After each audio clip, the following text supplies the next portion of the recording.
Hey everybody, how's it going? And welcome to another beer review. I am beyond happy to be out here in the studio right now. Partially because of the beer. I'll have to say that. I got some pretty awesome beers in front of me right now. But really the biggest reason was my daughter was, we'll call her that she was a Tasmanian devil today. Absolutely out of hand. She was more than a handful, and I'm very, very happy to be able to sneak out into the studio outside of the house and try out some beers.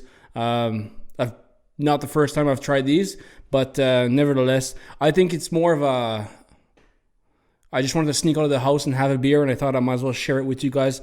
And so I hope you guys all have a beer in your hands, and we can all just relax, because I've had enough of my day. I'm over it. I'm ready for tomorrow. I'm over it. I'm done. I'm finished with it. I went into town. It was absolutely fucking ridiculous. There's too many people in town, and it was just too much. The heat might be getting to me. I'm really lacking rain here in New Brunswick. It's absolutely incredible. It's ridiculously dry outside. This is really great weather, but it does come at a price. We need some rain, and we need it bad. Really bad. So I need to get watered. So let's get some. Let's start with Trailway. Let's go ahead and start with Trailway. The good weather. Since we are having a shit ton of good weather, this is definitely fitting for the season anyway. They changed their can, and I really like it. I'm going to be honest. Just one thing that I'm not a big fan of with their new labels. It's something really silly. I can't peel off the stickers anymore. They're shrink wrapped. The can does look better with the shrink wrap. I'll give you that. But sadly, I can't have a sticker from Trailway from every can. That's my only downside. But, the colors are super appealing. If this doesn't make you thirsty and thinking about great weather and how this beer is going to be awesome, your soul might be dead inside, because really it has all the traits to just get into the mood for an absolutely wonderful beer. And this one here is no exception to that. It's absolutely wonderful beer. It's hazy, like there's no tomorrow, very juicy. I did make a post on Instagram the other day with this one here. I actually made a couple of posts. It's that good. I accidentally made 2 posts, and now it's on the show for review. I deemed it as a brunch IPA, being that it's so fruity, so juicy, and just full mouthfeel. And you'll see when I'm going to pour it out right now. And the lights might be making this can come out a little bit shinier than what it is. I backed off the light as much as I could, but, I'm not a movie producer. So hopefully it'll come out looking very nice. But like I said, this is a very brunch style IPA in my opinion. I'm not an expert by all means. But, I would definitely have this one here at the 10:30 a.m. range. If you're a fan of day drinking, I am very much so, and you'll see by this color of this beer why I use the term breakfast beer. I got a little bit of, again, my glasses are a little bit dirty. They're hanging around the garage. A little bit dusty in here still. But, like I said, very, very hazy, like there's no tomorrow. I'm really ashamed of my bubbles. I tend to have bubbles on my glasses just about all the time now, and I'll have to get a little glass rinsing station here to get them properly cleaned. But I believe I got all the bubbles that were clinging to it almost all gone. But very, very pale color, very, very like a strawy, hazy like color. But it definitely represents the style of taste and aromas that you're going to get from this. So very, very tropical fruits, pineapples and peaches, and holy shit. It's a fruit punch of a beer. It's so fruity, so juicy, so hazy. I like this one here better than most of Trailway's beers. It's not an offering that's been there forever, but definitely it's jeepers cripes. This is such a good beer. So we'll smell it again and go through the aromas. See, just smelling it is really fun. I really truly enjoy that. Oh my god. I'm kind of getting a little bit of like a coconut, pineapple, grapefruit, citrus, just a shit ton of tropical fruits. Absolutely amazing. I don't know if this one here has made its way into Quebec. I know that at Hugh John and Ooze, the double IPA, that makes me think of the song Ooples and Banunus. If anybody has kids, you know what that is. I won't say the real name of the song. You should know it by then. But yeah, they got the Ooze double IPA. I don't know if they got the good weather. I'm hoping that they did. If Quebec did get the good weather, by golly, Quebecers, you are in for a massive treat with this one here. So let's take a look at what it tastes like.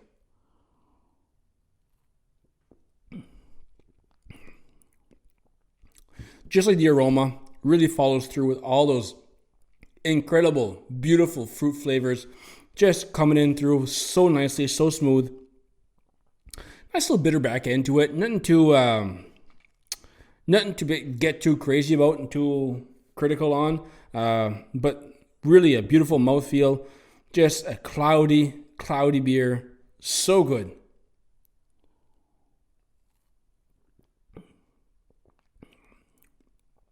Honestly, I would trade that in for any kind of morning drink, to be quite honest. Summer brunches. This is definitely in the books for that. I highly suggest it. Try it in the morning. If you're on holidays, don't do it before going to work. It's fun to have some fun with beers. You don't always have to drink it at night. Day drinking is a thing, and you don't always have to have 5 or 6 or 12. Just have one. They make great tasting beer, and they're great any time of the day. Oh, that's good. So, being that I had a really retarded day, hence why I've got 2 beers here today with me. So put that on their side, and we're going to move on over to Half Cut Brewing. I'm not sure if I've had this one here on the show before. Really what I did, the baby's sleeping. I grabbed 2 beers out of the fridge. I headed into the studio. We're drinking these 2. I turned the camera on, and this is what's happening. So, like I said, good weather's been on my Instagram twice already, and it's already on the show again.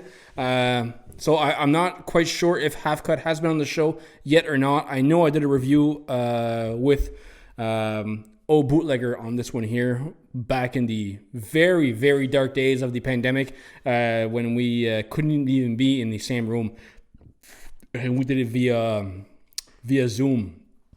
So, but it wasn't my fridge. I really feel like drinking it. It's definitely very different style of IPA from Trailway, but nevertheless, very, very good interpretation of an IPA. This one here being a New England style IPA, and this one here being a little bit more on the West Coast style IPAs, but still very, very good. This one here, Half Cut Brewing, was brewed at the wonderful Grim Ross Brewing Company. So if I'm not mistaken, this should be a contract brewing agreement, which is very nice. I like that. I like seeing different breweries working together. Like I've mentioned many times in the podcast before, it's the only way to succeed, really. Having breweries work together and, everyone working towards the same goal, I believe is the way to success. And success for me is great beers available everywheres, and that's it. It's creating good jobs, and I don't know. I'm enjoying it, and I'm sure you guys are enjoying it too. So these guys here, Half Cut, as far as availability goes, they're available here in Bathurst, where I'm at right now. For the province of New Brunswick, I'm assuming where Grim Ross is, they should be available. Now, if they're not in your AMBL, go see the manager, make the request. I can't say this enough. If you don't see the beer that you want to see, that if you don't see the beer you want to see in your ANBL, your local ANBL, go see the manager, talk to the employees, make your requests. They will listen to you 10 times more than they will listen to someone from the actual brewery. It's not a sad thing, but I mean, it's customer demand, right? So speak up, let them know what you want, and they will more than likely order it in for you. They've done it for me multiple times, and I continuously do it. And NBL is happy; they're selling their products because you requested it. You're more than likely going to buy it, and the brewers are very happy as well because their beer is moving. So that's the whole working together thing again. So this one here, the Tickle Fight IPA, coming in at 6.2 ABV, 69 IBU. So checking off some pretty good check marks on my list anyway for that.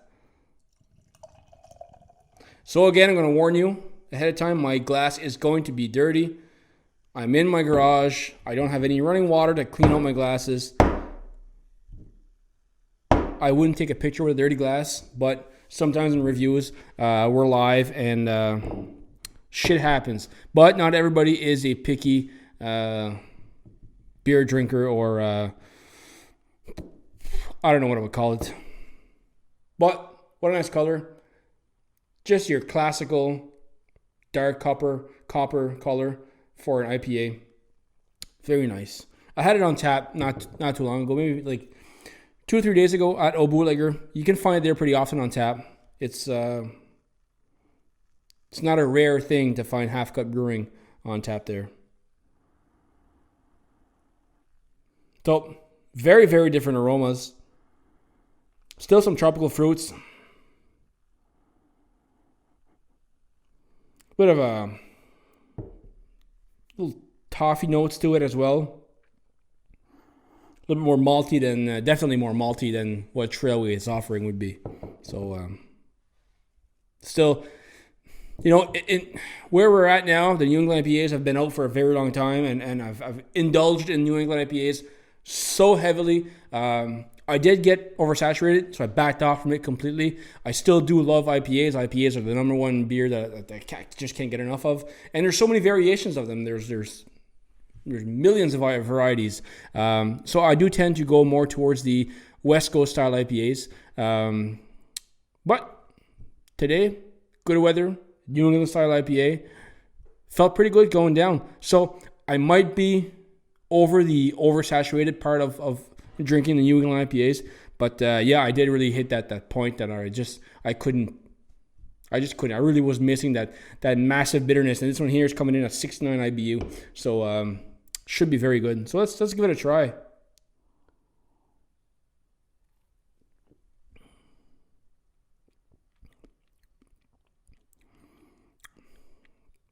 Very nice. This is really great. So like I said, very West Coast style, classic IPA.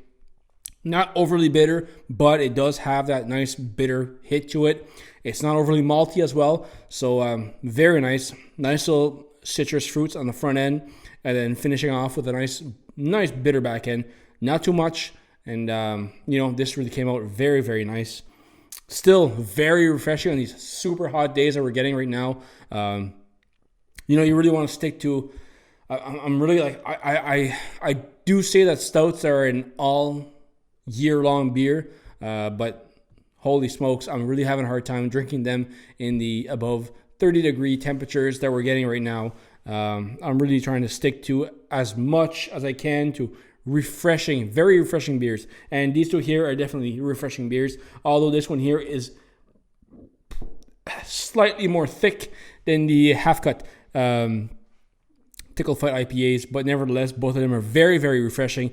Out of New Brunswick, of course. I try to shed a little bit more light on New Brunswick beers as I am from New Brunswick. And I can't leave the province right now, and I really want to leave the province.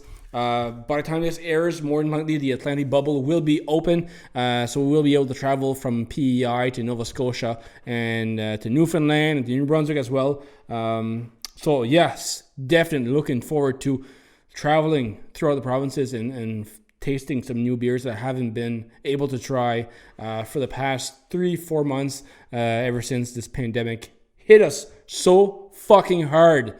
and I'm very happy to be back and trying to just see things coming back to normal. And hopefully soon I'll be able to get my hands on some Quebec beers just across the bay here in Carleton-sur-Mer. I very much miss my store, Shop-sur-Mer. You've heard me talk about them very often. You know damn well that there will be a massive special as soon as I can cross that freaking border and get my hands on some beautiful Gaspésian beer. And I'm looking forward to that. But in the meantime, we've got the best New Brunswick beers here available for you to try. So I can't tell you enough to go and try these ones here. 2 different style IPAs. And we've got all kinds of stuff to do, all kinds of different styles of IPAs here in New Brunswick, so go out, try them out, and if you don't see them at your AMBL, ask the manager, make your request. I can't tell this enough. It works every time.